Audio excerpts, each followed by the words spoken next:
Salut à tous et bienvenue. Aujourd'hui, on va décortiquer ensemble une qualification super importante dans le monde du bâtiment, le brevet professionnel peintre. Que l'on soit un patron qui envisage de prendre un apprenti, un jeune pro qui a déjà son CAP et qui se demande quoi faire après, ou même un parent qui va en savoir plus, ce guide est fait pour vous éclairer sur ce que ce diplôme représente vraiment. Alors on rentre tout de suite dans le vif du sujet. La question que beaucoup se posent, c'est concrètement, qu'est-ce qui différencie un titulaire de BP d'un autre professionnel? Quelle est cette fameuse valeur ajoutée que tout le monde recherche? C'est ce qu'on va voir ensemble. Eh bien la réponse, elle est on ne peut plus clair. Le référentiel officiel nous dit qu'un titulaire de BP, c'est bien plus qu'un simple exécutant, c'est un technicien, un pro qui maîtrise son art, mais qui est aussi autonome et capable de gérer une petite équipe. C'est ce trio gagnant, la technique, l'autonomie et le management, qui fait toute sa force. Et pour atteindre ce niveau, la formation est super bien pensée. Elle est structurée comme un vrai projet, en 4 grandes étapes, 4 piliers. On commence avec la communication, on enchaîne avec la préparation du chantier, puis vient le suivi au jour le jour, et enfin, bien sûr, la mise en œuvre technique. C'est cette structure qui rend le diplôme si complet et si solide. Allez, on commence par la première phase, une phase qu'on a tendance à sous-estimer, mais qui est absolument essentielle. Un professionnel de niveau BP, il n'arrive pas le matin en se contentant d'exécuter. Non, son travail commence bien en amont avec une analyse précise et une préparation au cours d'eau. C'est vraiment là qu'on fait la différence entre un bon exécutant et un vrai technicien. Regardez bien les compétences qui sont listées ici. On est bien loin du simple coup de rouleau.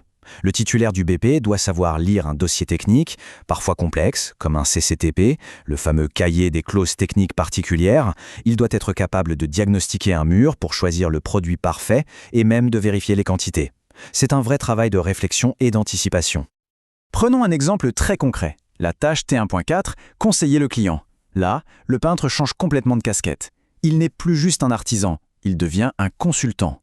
Il doit écouter, comprendre les attentes, mais aussi les contraintes de style, de budget, pour proposer la meilleure solution possible. Pour un employeur, c'est de l'or en barre. Ça veut dire avoir quelqu'un qui sait gérer la relation client et qui valorise le travail de l'entreprise. On passe maintenant à la deuxième phase, là où le titulaire du BEP montre tout son talent d'organisateur et de leader. C'est sur le terrain, au cœur de l'action, que son autonomie et sa capacité à gérer une équipe vont vraiment faire la différence. Le mot autonomie, il est vraiment au centre de ce diplôme. On parle de niveau d'implication 3. Alors qu'est-ce que ça veut dire ce terme un peu technique? C'est tout simple, ça signifie qu'on peut lui confier une mission les yeux fermés. On sait qu'il l'amènera à bien du début à la fin en prenant les bonnes décisions au bon moment. Pour un employeur, c'est une garantie de fiabilité absolue. Et cette autonomie, elle se voit dans des tâches très concrètes sur le chantier. Il ne s'agit pas juste de peindre, il s'agit de gérer les livraisons, d'organiser le tri des déchets, un point de plus en plus important, de faire des contrôles qualité en permanence et de s'assurer que le matériel est toujours nickel. En gros, il est le garant que tout roule au quotidien. Et si on fait un zoom sur la tâche T3.4, encadrer une équipe, là on est carrément dans du management.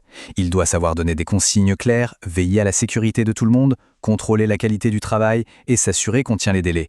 Pour un jeune, c'est une occasion en or d'évoluer. Pour un patron, c'est la certitude de former un futur chef de chantier.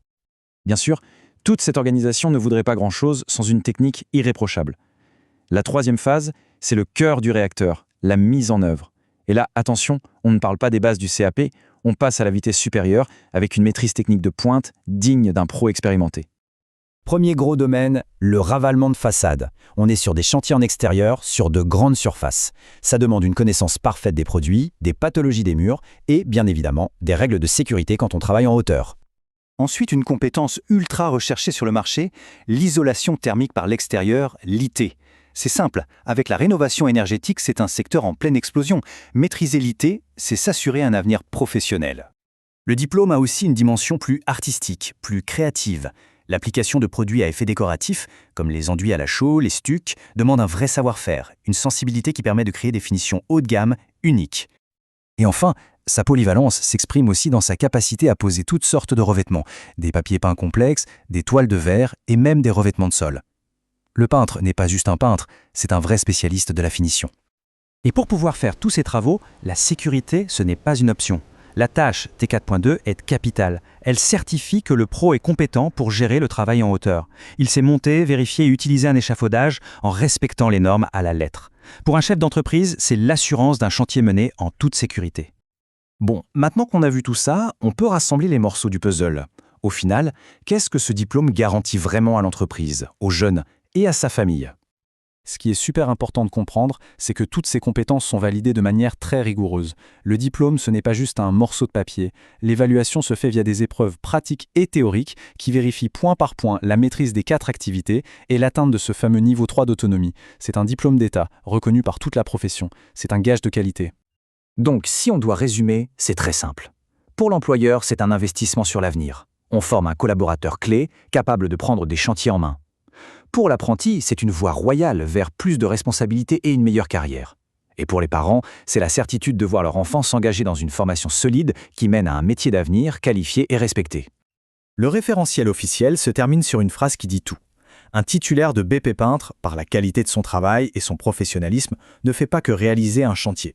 Il valorise l'image de son métier et de l'entreprise qu'il emploie. C'est un véritable ambassadeur. La question finale est donc posée. Pour les entreprises, l'opportunité d'intégrer un tel profil est un vrai levier de croissance. Et pour les futurs apprentis, le chemin vers cette polyvalence, c'est la promesse d'une carrière riche et passionnante.